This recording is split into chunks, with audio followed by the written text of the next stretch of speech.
Hello children, welcome to my channel Online Study Hub. Dear children, today in this video we are going to do grammar part of chapter 4 Our Friend Computer from 5th class English book My Book of English। यानी कि बच्चों आज इस video में हम आपकी कक्षा के 4th chapter our friend computer का ग्रामर पार्ट सीखने वाले हैं।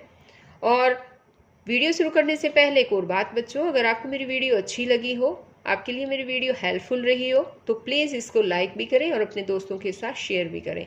और अगर आप अभी तक मेरे चैनल पर नए हैं तो चैनल को सब्सक्राइब भी कर लें और साथ में दिए बेल आइकन को ज़रूर प्रेस कर लें बच्चों, क्योंकि जब आप बेल आइकन को प्रेस करोगे और आगे से जो भी मैं वीडियो डालूंगी तो वो आपके पास उसका नोटिफिकेशन आएगा, वो आपके पास सबसे पहले पहुँच सकेगी। Let's start grammar part.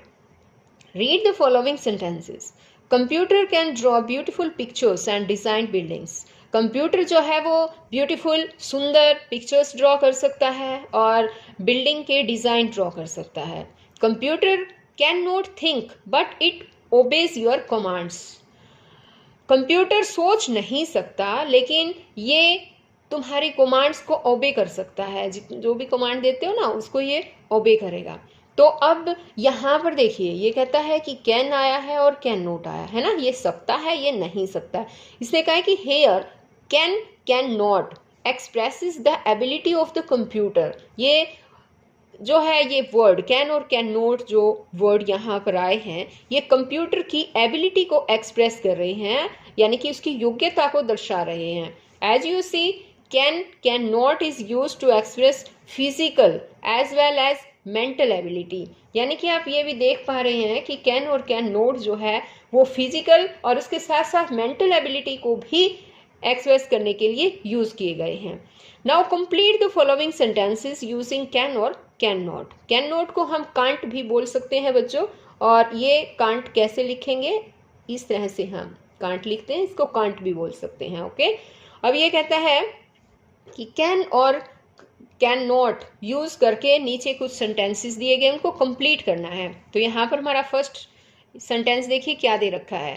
First sentence दे रखा है यहाँ पे कि computer dash store all the information. Computer सभी प्रकार की इंफॉर्मेशन स्टोर कर सकता है कि नहीं कर सकता।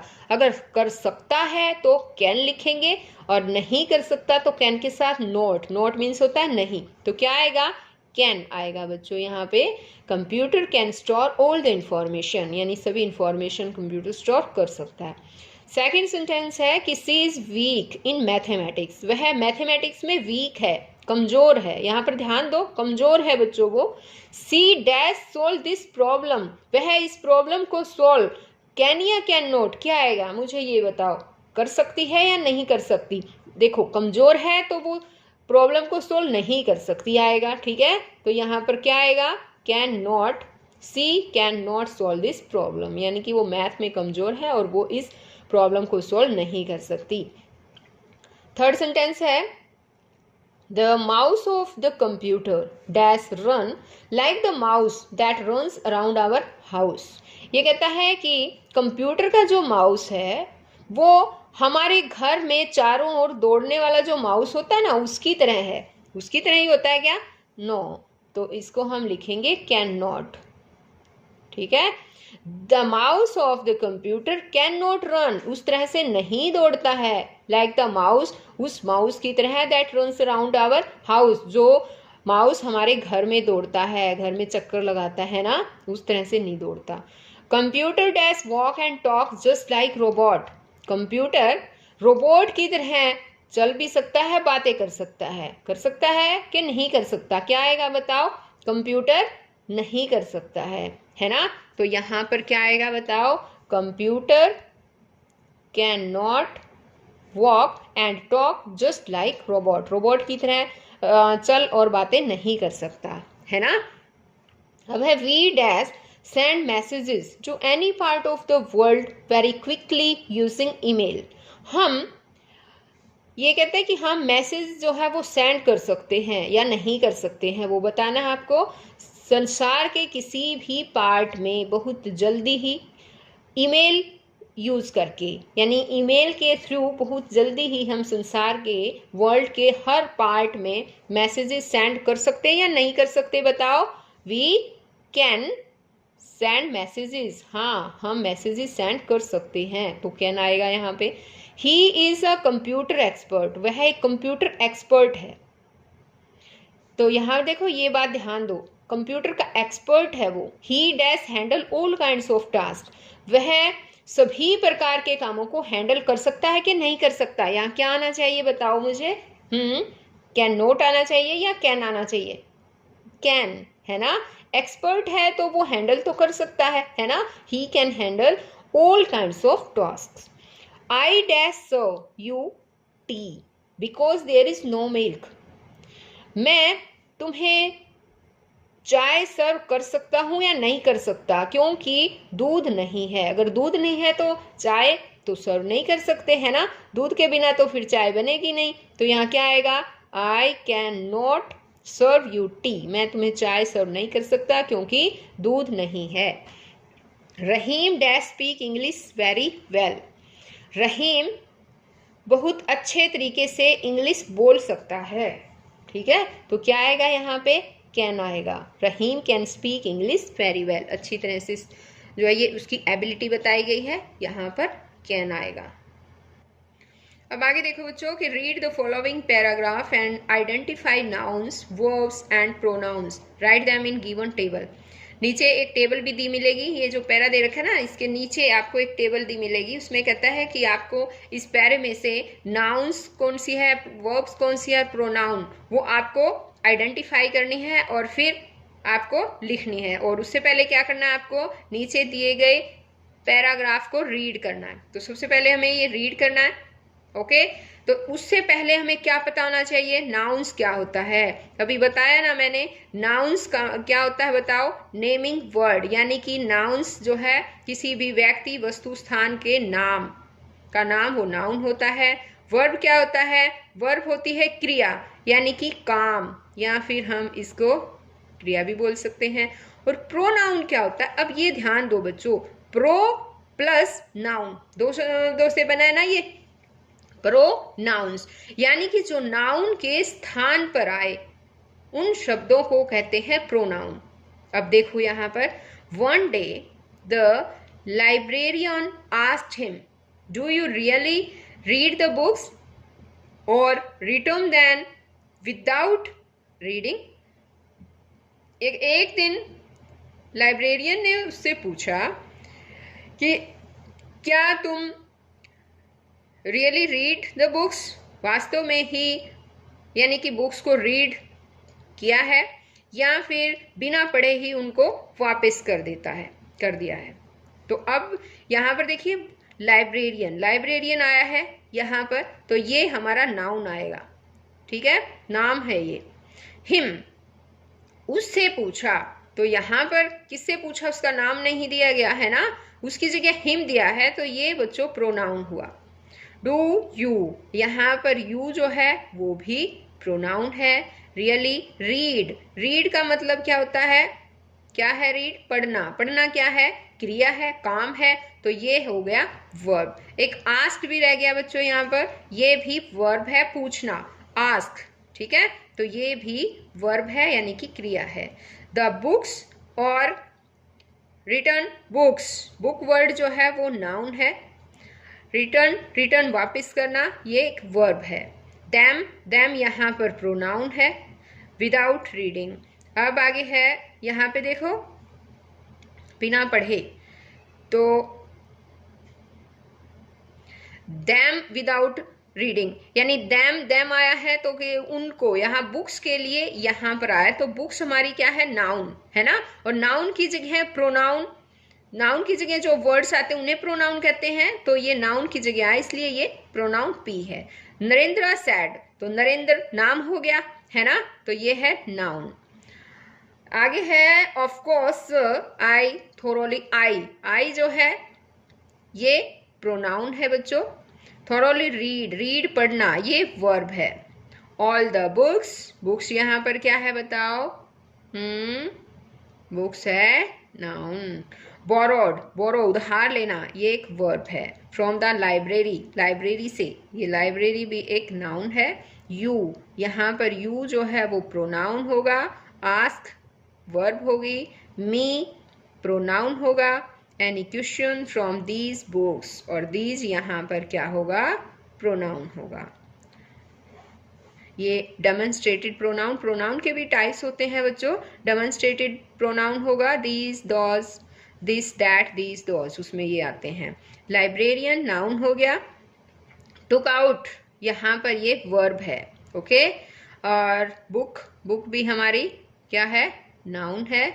आस्क्ड वर्ब है। हिम प्रोनाउन है। अब इस तरह से आपको ये सभी छांटने हैं बच्चों। जैसे नरेंद्र नाम हो गया ना, ये नाउन है। यहाँ पर जैसे इसने बताया था, the librarian took out a book and asked him some questions. अब आगे है Narendra answered all the questions. तो आंसर, आंसर देना, उत्तर जवाब देना, ये वर्ब हो गई। All the questions correctly. The librarian, यहाँ पर ये क्या है बताओ, कई बार आ लिया ना लाइब्रेरियन, तो ये नाउन है। वॉज अमेज्ड, अमेज्ड यानी ये वर्ब है हमारी। At his sharp memory and understanding. अब देखिए बच्चों, यहाँ पर देखो दे रखे ना बॉक्स, इसमें आपको नाउन, प्रोनाउन, वर्ब जो हैं वो यहाँ पर सब लिखने हैं। आगे read the following sentences. I shall write a letter tomorrow, मैं कल एक पत्र लिखूंगा। शैल मीन्स होता है गागेगी, लिखूंगी या लिखूंगा। ओके, अब जैसे सेकंड सेंटेंस यहाँ दे रखा है, robots will do all the house hold work in the next 100 years। अब यहाँ पर इसने क्या कहा है कि रोबोट जो है वो 100, अगले 100 सालों में घर में जो है सभी घरों में काम करने वाला होगा। यानी कि अगले जो 100 साल हैं उसमें रोबोट से ही काम, हर घर में काम करवाया जाएगा। ओके, तो अब देखो यहाँ पर भी विल है तो गागेगी आया है ना, इसका मतलब भी गागेगी या शैल का मतलब भी दोनों का। The words in bold in these sentences express action in the future. ये कहता है कि जो बोल्ड वर्ड्स दे रखे हैं यहाँ ऊपर सेंटेंसेस में, तो ये भविष्य में एक्शन को एक्सप्रेस कर रहे हैं, फ्यूचर में होने वाले एक्शन को। Shall is generally used with I and we. आपको ये ध्यान रखना है बच्चों, शैल का यूज जो है वो आई और वी के साथ होता है। And will is generally used with he, she, it, you, they, etcetera. और विल का आमतौर पर यूज जो है ही, सी, इट, यू, दे, इन सब के साथ किया जाता है। तो आपको ध्यान रखना है, आपको ध्यान क्या रखना है, सिर्फ एक बात याद रखनी बच्चों, आपको जो आई और वी प्रोनाउन है इनके साथ शैल लगाना है। बाकी जितने भी प्रोनाउन है उन सब के साथ हम विल का यूज करेंगे। ओके, अब देखो क्या है यहाँ पे, fill in the blanks with the correct forms of the verbs. ये कहता है कि करेक्ट फॉर्म ऑफ वर्ब जो है वो आपको इनमें खाली स्थान में भरनी है। They dash visit the zoo tomorrow, वे कल जू में विजिट करेंगे। तो गी वाला आ गया ना, दे। अब दे आया, दे के साथ क्या है आपको ये याद करना पड़ेगा, आई और वी के साथ शैल, बाकी सबके साथ विल। तो ये तो आई भी नहीं है, वी भी नहीं है, तो हम यहाँ क्या लिखेंगे, विल लिखेंगे, है ना, दे विल। और एक और बात ध्यान दो बच्चों, शैल और विल आता है ना, उसके साथ हमेशा वर्ब की फर्स्ट फॉर्म आती है। आपको वर्ब की फॉर्म पता है कितनी फॉर्म होती है वर्ब की? हाँ, 3 फॉर्म्स होती है ना। और ये फॉर्म भी आपको याद करनी है बच्चों। अब आगे देखिए, यहाँ फिर फर्स्ट फॉर्म आएगी इसकी, will visit the zoo tomorrow. आगे है he dash be in Chandigarh next week, वह नेक्स्ट वीक चंडीगढ़ होगा। नेक्स्ट वीक का है ना, नेक्स्ट वीक का क्या मतलब है, फ्यूचर की बात यहाँ पर हो रही है ना। तो यहाँ पर क्या आएगा बताओ,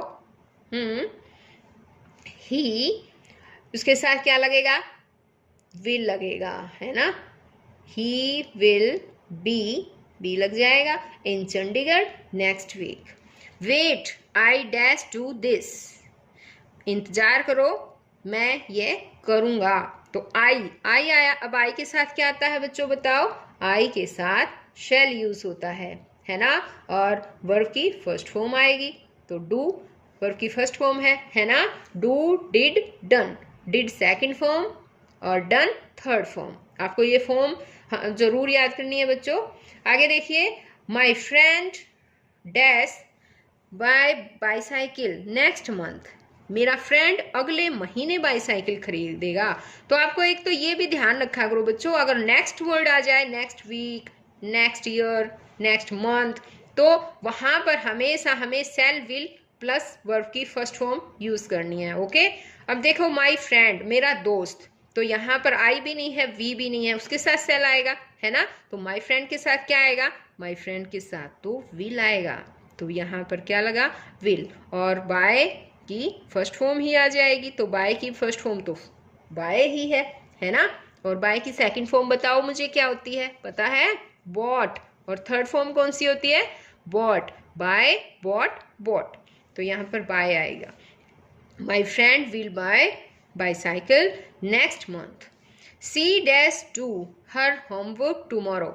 वह अपना होमवर्क कल करेगा। एक आपको टुमारो ध्यान रखना है बच्चों, टुमारो वर्ड आ जाए या नेक्स्ट वर्ड आ जाए, जहां कहीं भी हो, तो वहीं पर आपको क्या लगाना है, विल या फिर सेल और plus first form of verb use करनी है। ओके, ये दोनों आपको ध्यान रखने हैं। कहीं पर भी नेक्स्ट आ जाए या टुमारो आ जाए, क्या लगेगा वहां पर, देखो मैं लिख भी देती हूं, विल या shall plus first form of verb. आ गया समझ में। अब जैसे यहाँ सी, तो सी के साथ क्या लगेगा बताओ, सी विल लगेगा। वेरी गुड, आपको तो आ गए समझ में, है ना। She will do her homework tomorrow. वह अपना होमवर्क कल करेगी। यहाँ सी है ना, ये लड़की है, तो करेगी। It dash be sunny tomorrow. कल सनी डे होगा, यानी कि धूप निकलने वाला। सनी यानी कि धूप निकलना होता है, सनी का मतलब धूप चमकना। कल धूप निकलेगी, तो क्या आ जाएगा इसका, इट। इट के साथ क्या आएगा, इट के साथ आएगा विल और be. It will be sunny tomorrow, कल धूप निकलेगी। तो बच्चों आज इस वीडियो में केवल इतना ही। नेक्स्ट वीडियो में मैं आपके लिए और इसी चैप्टर पर लिसनिंग एंड स्पीकिंग पार्ट है वो लेकर आऊंगी। तो फिर मिलते हैं हम नेक्स्ट वीडियो में, तब तक के लिए बाय बच्चों।